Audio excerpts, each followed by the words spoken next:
Hi and welcome to video number 5 in my sequence when I'm showing you how to set the C172 Steam gauge version up using X-Touch Mini and Axes and O's. This is probably the hottest day the UK has ever seen, predicted to be 40 degrees, so I have to keep some fans running, so I hope the fan noise in the background isn't too distracting for you. So what I intend to do in this video is to fill in the last remaining parts of my allocation of the controls for the X-Touch Mini, show you what the layout looks like. So it's going to involve a bit of switching around and looking at different views. I'm going to keep my actual X-Touch Mini in sight, so you can see which knobs I'm twiddling. So I'm going to try and talk about the layout and look at the coding behind it and demonstrate them all working for you. So let's get started. So this is where we left it.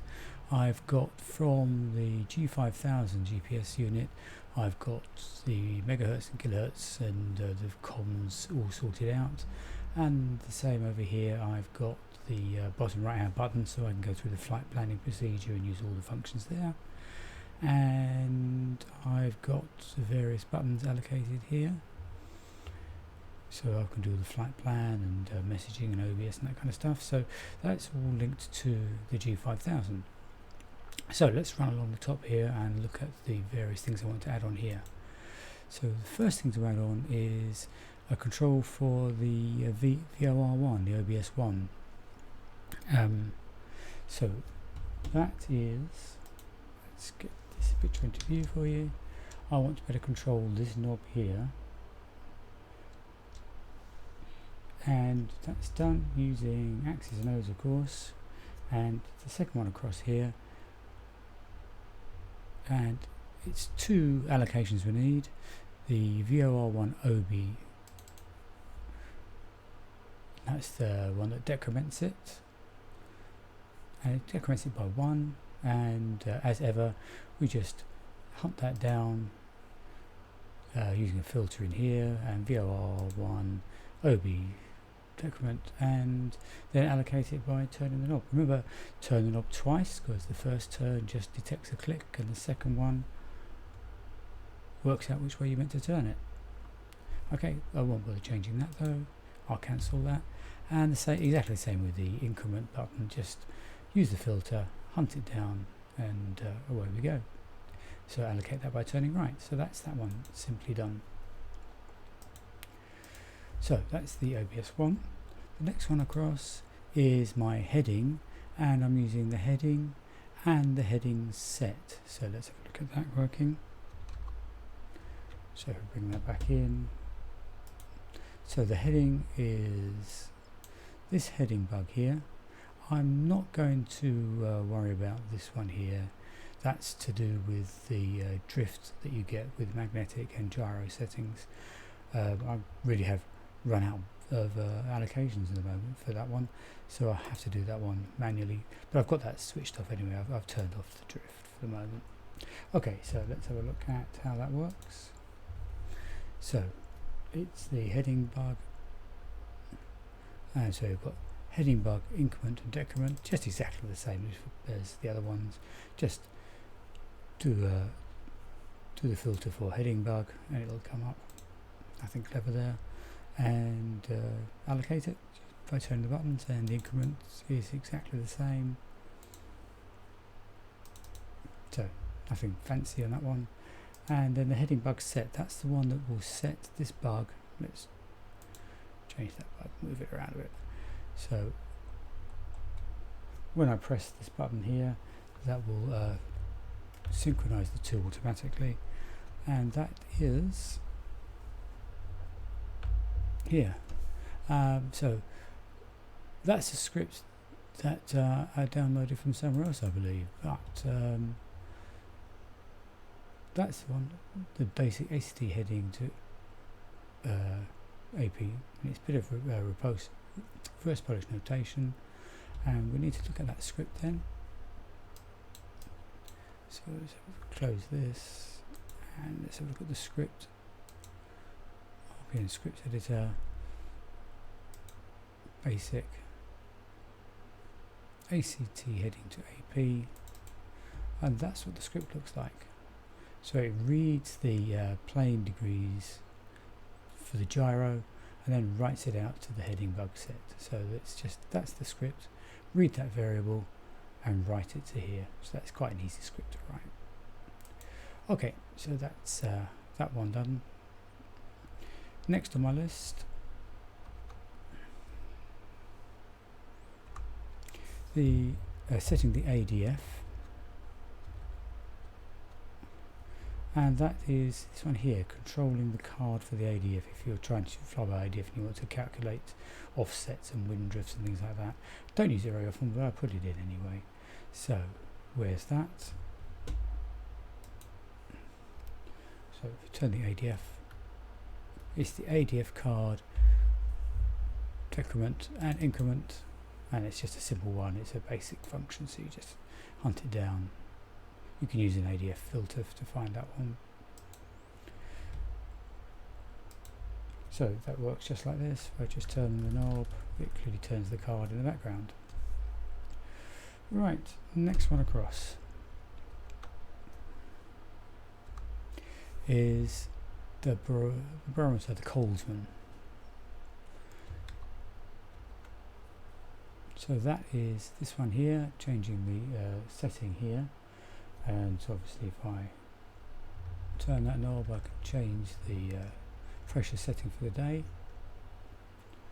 and that is found here, Colesman increment.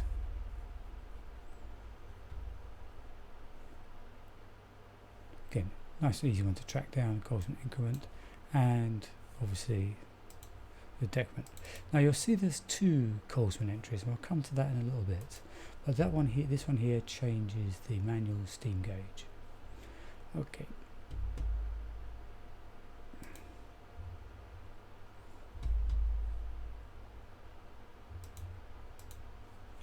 So that's completed really, this top line here, and that's layer A pretty much complete. So let's have a look at what we're doing for layer B. I'm doing layer B, which is I'm going to label underneath, and we'll do that in red. So the first thing I really want to look at is the G430, which is the alternate device over here. And really I'm not going to bother with these buttons here because these two are chained together, so I can use this one and it'd be the same as entering here, so I don't really need to worry about those. What I do want to worry about is having a second COM and second VOR, the VLOC set up. And so what I'm going to do is to set them up exactly identically to these. So it'll be the megahertz, the kilohertz, the swap between COM and VLOC, the bring from standby to active for these two. So I'll be using these exactly identically. Let's bring that along. Okay, so in red, exactly the same, and let's have a look at how that works. So let's bring up X's and O's, and I'm changing here to layer B. So you can see the layer B is lit up here. So now when I press this one here, that will change me from the COM lock to the V lock, and you'll see that it is searchable by just searching for the A430, and you've got the left small knob push just as before, and if I turn this one, that's the kilohertz, so that'll be my left small knob, left and right, and this one here will be the megahertz, it'll be the left large knob, left and right, and over here will be my V swap. So that's my nav swap push, and this is going to be my COM swap push. So all searchable just using the filter, and I can show you that in action. So we're looking at this one here now, so I can swap between COMs and VLOC quite easily. I can change kilohertz, megahertz, and I can swap between active. So those buttons are all working exactly identically as they were on layer A, but just pointed at the different device. Okay, so that's that one done. So logically I've laid it at OBS1, OBS2. So underneath the heading, what do we have there? Well, that's where I put my altitude, my 1K and 100 feet change. And I'll show you where that works. So let's turn some devices on. So what I'm hoping to happen is when I turn this, that is my autopilot pre-select. So if I'm giving an altitude to fly at, that pre-selects it in there. So that's the 1000 and the 100. And guess what? Let's have a look at X's and O's. Let's bring that up. That is the KAP 140 knob that we have to hunt down, and I've got my outer increment and decrement and my inner. So it's just the same as before. We'll just do a filter here for the KAP 140 and that will bring up the various functions that we need. Let's have a quick look at what we got for that. So let's do a KAP 140, apply the filter, and all HTML variables, and you can see there's every function we're going to need there. So let's run along that and have a look at that. Okay, let's close this down. So I'll just finish off going along the rotary knobs and then we'll come back to this device here. So my next ones are all to do with the ADFF frequencies. So I'll just do this in two stages for you. Firstly, let's have a look at getting these frequencies sorted out. So I've got the ADF 100, the tens and the units. And it's really quite simple to sort out. Let's bring up X's and O's again. So let's have a look at where the hundreds are. So just search for ADFF and you've got 100 decrement and increments. That's your left and right turns there for the 100. Got the same for the tens and the same for the units. So dead easy to pick up. So that does that. We don't need the thousands because the hundreds and the thousands are bound together. So if I go 700, 800, 900 and then 1000, so we don't need to worry about that. So we just need the hundreds, the tens and that. What we do need though in Microsoft world is 0.5s.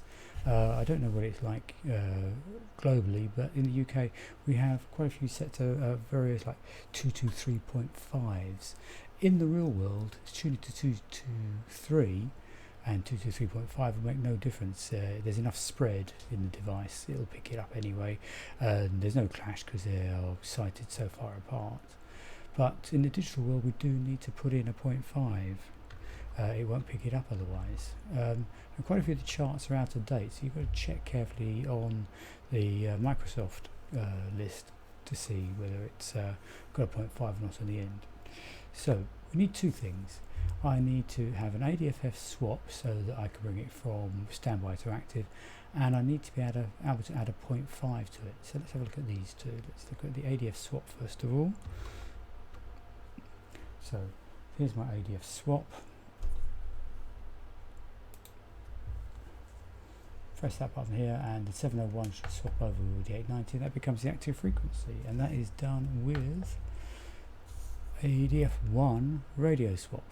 This one here for some reason is fussy about which ADFF you're talking to. These ones aren't, so there we go. But the last one is the add the 0.5. So I've got this as a push button here, and it adds tenths or subtracts tenths. In fact, you don't really need to take them away because it really only adds anyway. But this is what we need to do. I want it to add 5 tenths. So I've done ADF1 radio tenth increment as a push button, as a click, but we need to roll over this to make sure it's a 5 so that one press adds 0.5, otherwise you're going to press it 5 times to add a tenth each time. So just roll that to the 5 and that'll work. Okay, so that concludes this line here. So if we look at the next features I want to put underneath the buttons here, and let's start here with the autopilot and the heading. So that is turn the autopilot on and switch it to heading mode. So let's have a look at where they are.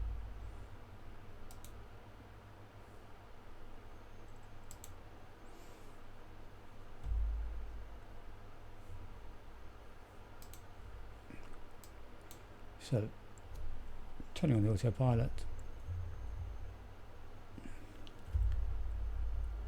that's the KAP 140 push AP, which turns the autopilot on and off. Same with the heading.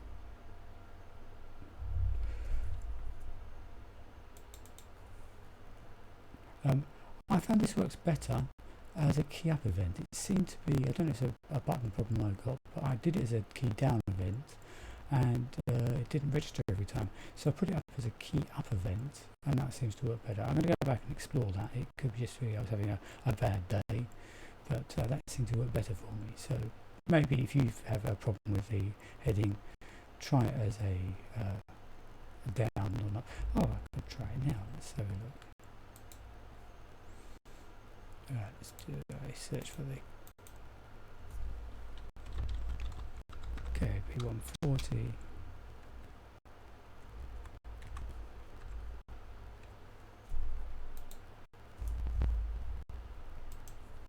And that was going to be my heading.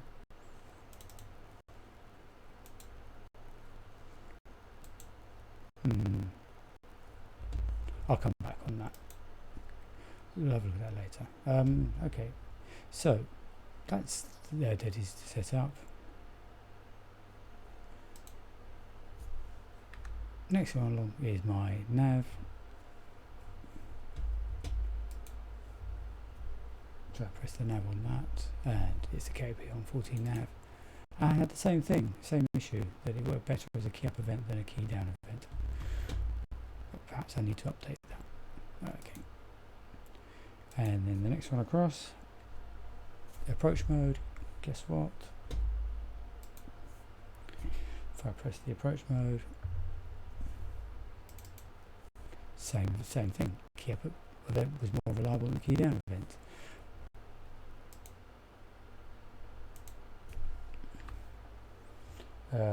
Back course or reverse as they've got it.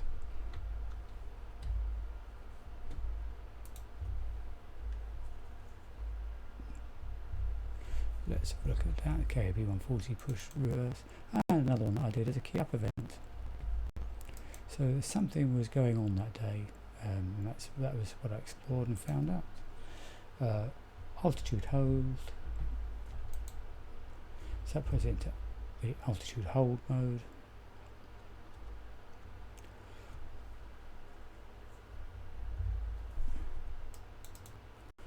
Again, key up event seemed to work better. And then after that, we've got vertical speed up and vertical speed down. So when we engage the autopilot, neither of these modes are actually engaged, but it always engages one of these modes, either the altitude hold mode if you're at your altitude, or into vertical speed mode if you haven't achieved the altitude that it's set for. So that's what it does. But the VS up and down will be set to 0. Let's have a look at that and see what I'm talking about. So if I engage the autopilot here, you'll see it goes straight away into vertical speed mode because I haven't yet achieved my 6,100 feet. If I've achieved my altitude, then it should go into altitude hold mode. I don't know if it'll do it when I'm sitting here. But if I put altitude hold mode on, you'll see it's set to 100 feet. So it's achieved its altitude. If I change that, it will want to change to vertical speed mode.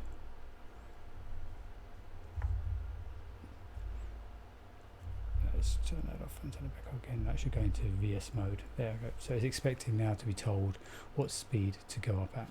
And we'll deal with that later and show you how that works. Okay, so there's the physical speed, and I can set it to go up at 200 or 300 feet per minute or whatever it is. Okay, so I've done some work on the lights, and that'll be my next video where I show you how I've set the lights up to show which mode I'm in. Let's turn the autopilot off now, and that works beautifully. Okay, so where were we at? Let's have a look.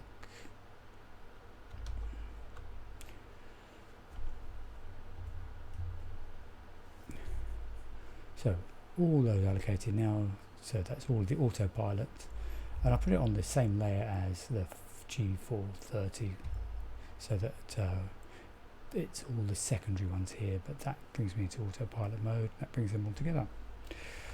The arm button, as far as I can work, doesn't do anything. I can't make it function.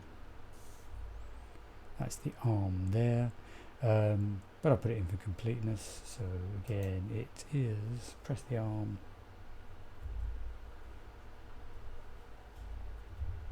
and it's this one here, the KP140 push arm. I can't make it work either here or do anything sensible. Just pressing here, I have no idea quite what it does, but I put it in for completeness. And next one across is the barometer, and that's an interesting one. Let's show the barometer bit in action.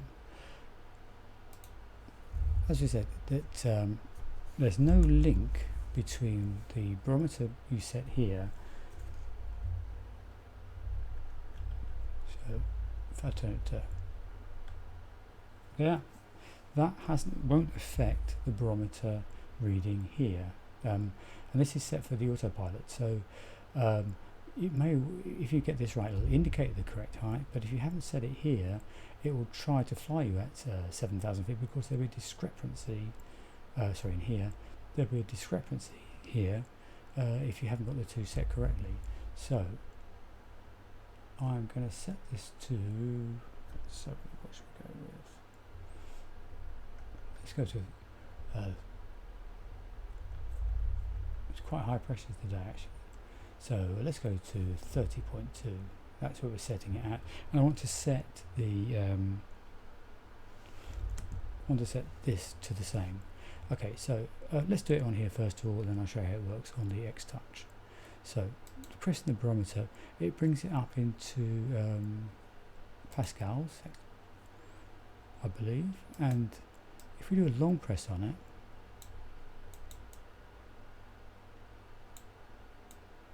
that should change this to,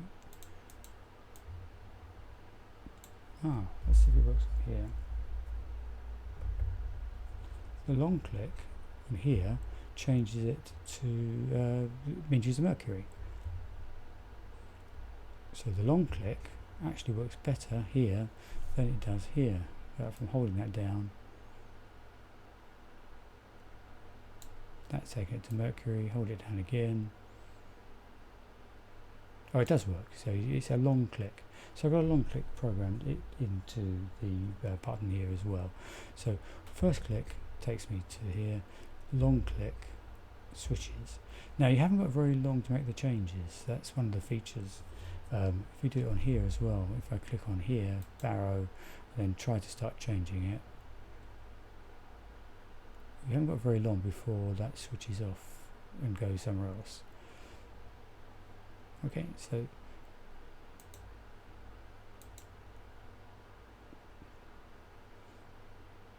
if I change here, barrow, and try to go to 30 point, whatever it was I set, 30.2, oh, it's staying longer. Previously when I tried that, it didn't stay very long. Anyway, if I do the same on here, let's change the barrow on here, and I've got an up button. On here it doesn't last very long. It doesn't detect that I'm still doing it very long. So it may need a couple of presses to do barrow up and barrow down to get it to be exactly where I want to be. Now the spacing isn't spot on accurate, so you have to choose the closest you can, but that'll do the trick. So that one there is programmed. Let's have a look. So I've got barrow here, kp push barometer, and that is there, kp push barometer, and I've got that as a short click, but I've also got it programmed as a long click. There's my long push here, and so I click here, long click, so that detects that. So I've got a short click and a long click as two separate events. That's what they get detected as. So hold it down for just about half a second and it kicks in the long click. And then my barrow up is where the Colesman 2 comes in.